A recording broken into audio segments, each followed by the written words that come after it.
పాడుబుద్ధి. ఒక ఊళ్ళో పోలయ్య అనే పశువుల కాపరి ఉండేవాడు. అతడు చాలా బుద్ధిమంతుడు. పశువుల్ని రోజు ఊరి పక్కన ఉన్న అడవికి ఉదయాన్నే తోలుకుపోయి సాయంకానికల్లా తిరిగి ఇంటికి తోలుకొచ్చేవాడు. ఒకనాడు పోలయ్య పశువుల్ని మేతకు వదిలి ఒక చెట్టు కింద కూర్చున్నాడు. సన్నగా వాన పడసాగింది. కాసేపటికల్లా ఉరుములు మెరుపులు ప్రారంభమైనాయి. పెళపెళమనే ధ్వనులతో పోలయ్యకు 5-6 గజాల ఎడంగా ఒక పిడుగు పడింది. పోలయ్యకు కళ్ళు బైర్లు కమ్మినాయి. కొంతసేపటికి ధైర్యం తెచ్చుకొని చుట్టూ కలయ చూశాడు. వాన తగ్గిపోతోంది. పోలయ్య లేచి ఆ పిడుగు పడిన స్థలం దగ్గరికి వెళ్ళాడు. పిడుగుపాటు వల్ల కాలిపోయిన ఆ స్థలంలో ఏదో మెరుస్తున్నట్టు కనిపించింది. వంగి చూచాడు. అది బంగారపు ఉంగరం. పోలయ్యకు పట్టలేనంత ఆనందం కలిగింది. ఆ ఉంగరాన్ని వేలుకు పెట్టుకొని చూశాడు. గుండెని నీలపురాయి పొదగబడి ఎంతో ముచ్చటగా ఉంది ఆ ఉంగరం. సంతోషంతో తబ్బిబ్బిపోతూ పోలయ్య పశువుల్ని తోలుకొని ఇంటికి బయలుదేరాడు. వేలుకు పెట్టుకున్న ఉంగరాన్ని సరదాగా కిందికి మీదికి తిప్పసాగాడు. గ్రామాన్ని సమీపించేసరికి 2-3 గ్రామస్తులు ఎదురైనారు. వాళ్ళు పశువులకేసి అనుమానంగా చూసి పోలయ్య ఏమయ్యాడు అంటూ ఆశ్చర్యపడ్డారు. పశువుల వెనకనే వస్తున్న పోలయ్యకు వాళ్ళ మాటలు వింతగా తోచినాయి.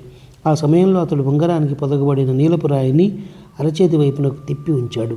మళ్ళీ యథాలాపంగా నీలపురాయిని వేలి పైభాగానికి తిప్పాడు. అరే పోలయ్య, ఎంతసేపు ఎక్కడున్నావు? ఇట్టే మాయమై ఇట్టే కనబడుతున్నావే అన్నారు గ్రామస్తులు. పోలయ్య ఆ మాటలతో ఉంగరంలోని రహస్యం గ్రహించాడు. ఉంగరానికి ఉన్న నీలపురాయిని అరచేతి వైపుకి తిప్పితే తను అదృశ్యమవుతాడు. ఎవరికంటికి కనబడడు.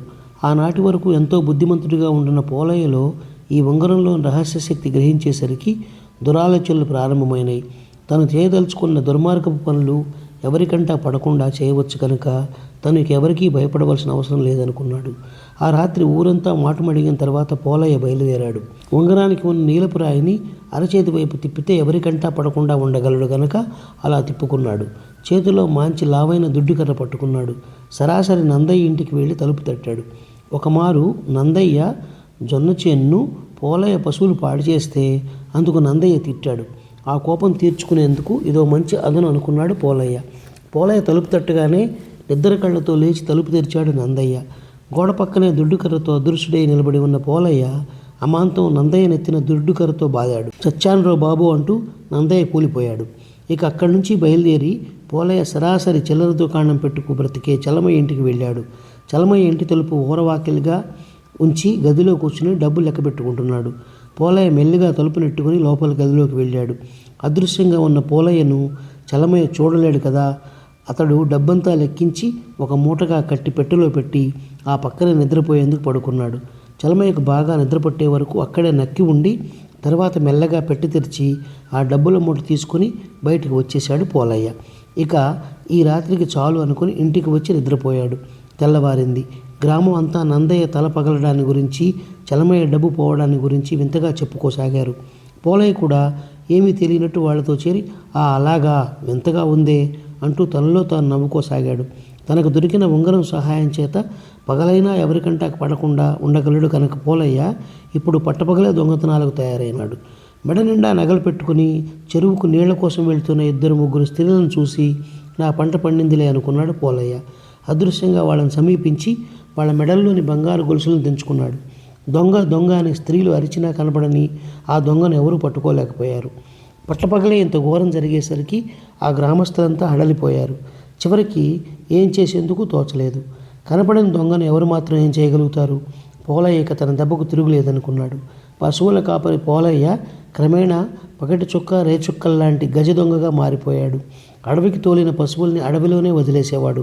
ఇష్టం వచ్చినంతసేపు నిద్రపోవడం, ఆకలైనప్పుడు అదృశ్యంగా ఏ ఇంట్లోనో చొరబడి కడుపు నిండా మెక్కడం, పట్టపగలే నిర్భయంగా దొంగతనాలు చేయడం నిత్యకృత్యం అయిపోయింది. ఇలా కొన్నాళ్ళు జరిగేసరికి ఇక ఆ చిన్న గ్రామంలో తన దొంగలించదగిన విలువైన వస్తువులేవి పోలయ్యకు కనబడలేదు.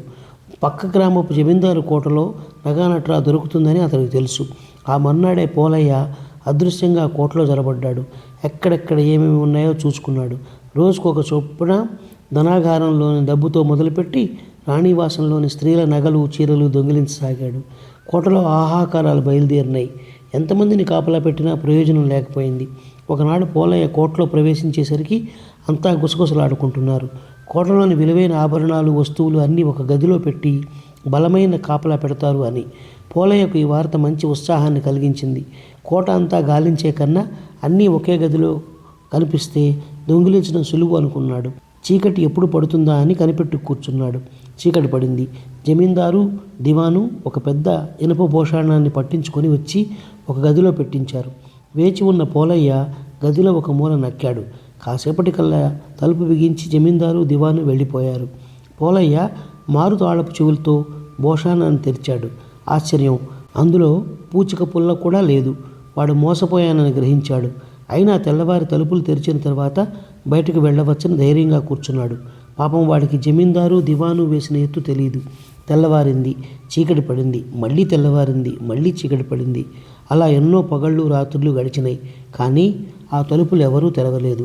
ఆకలి దప్పులతో అలమటించి తన పాపం పండినందుకు ఏడుస్తూ ఆ గదిలోనే కృషించి మరణించాడు పోలయ్య.